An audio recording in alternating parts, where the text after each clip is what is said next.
And this is a good question for you if you can answer it. A couple comes in and you know one is a narcissist and you know the other's not, and you recognize this person is managing this person's emotions.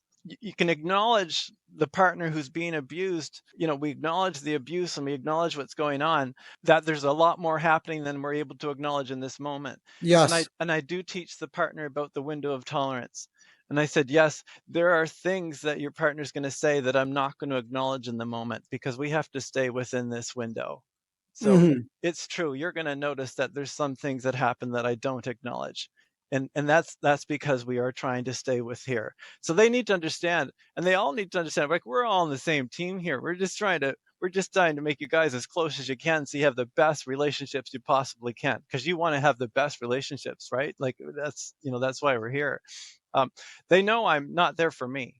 So I really do make sure that I don't have any bias at all. I don't care if they stay together or if they don't stay Yeah, together. of All course. those Of things, right? course. It's all theirs.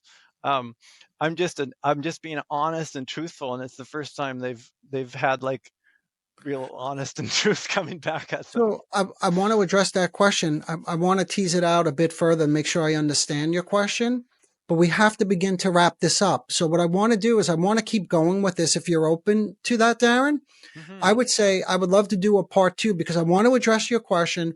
And I also want to think about something you mentioned a couple moments ago, like with this couple where they're like volleying something like a tennis match, like back and forth, and give a slightly different perspective or like a technique or a different intervention that I've used. Cause I see the same thing that you do, by the way. Yeah, for But sure. typically I'll start with something more like, what did you just hear when he said that?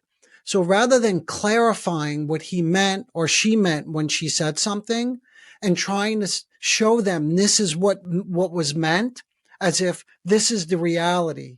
I want to know, what is your reality? What did you just hear? And then slowly, as they buy into this or they could talk about it, then I could wonder, how did you get there? Like, you heard this, but somehow you got to the fact that he was being very critical or judgmental or controlling or telling you what to do.